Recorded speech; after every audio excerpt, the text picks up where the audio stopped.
You open your banking app and see account active. The fraud claim from 2 months ago shows resolved. Overnight, a periodic compliance audit runs. By morning, your access level has already been downgraded. You only notice when your card declines at a grocery store. 2 months earlier, someone drained your account through unauthorized transfers. You called the bank immediately. The incident was logged as fraud. Your cards were frozen. A case number was issued. You completed identity verification and signed a digital declaration confirming the transactions weren't yours. The fraud team investigated, the money was refunded, an email arrived, case resolved. The app showed your account fully restored. You went back to normal. What you didn't see was the internal tag attached to your profile. When the fraud case closed, the system added a classification, prior fraud exposure. Not a warning, not a penalty, a risk marker. It didn't change your daily access. You could log in, transfer funds, set up payments. Then the bank's routine audit cycle ran. Compliance audits review accounts with certain historical markers. Your profile entered that batch automatically. The audit isn't about accusing customers. It measures risk consistency against updated thresholds. During the review, the system detected a new device login from a different city, a hotel network you used while traveling. It wasn't suspicious on its own, but combined with the prior fraud tag, it shifted your risk score above a predefined limit. The downgrade happened instantly. Your account classification changed from standard access to enhanced monitoring, limited transactions.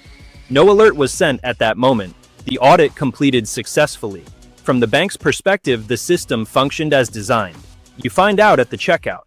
Back in the app, the status reads, "Some features temporarily unavailable." When you call customer service, the representative explains your account is under enhanced review following a compliance audit. They confirm the previous fraud case. They confirm it was resolved. They also confirm that the system recalculates risk periodically.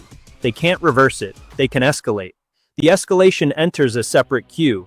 Manual verification required. You upload identification again, proof of address, a biometric selfie. Each document is accepted immediately. Behind the interface, your classification updates again. Re-verification submitted, awaiting approval. That status carries no deadline. It simply sits until a compliance officer reviews it. Days pass. Transfer limits remain reduced.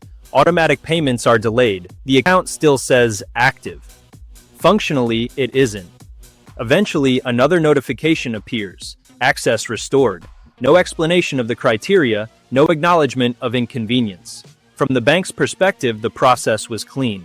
A fraud was reported, a marker was applied, an audit recalculated risk, thresholds were crossed, monitoring increased, verification completed, access restored. No one accused you of staging the fraud, no one claimed you broke the rules. Every change followed policy. But access was never about guilt.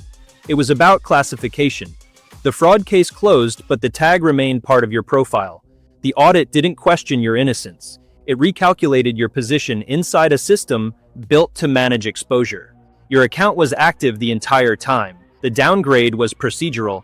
The restoration was procedural. And the unsettling part is this. Your security doesn't depend on whether you did anything wrong. It depends on how the system scores your profile at any given moment. And once that score shifts, it decides what happens to you.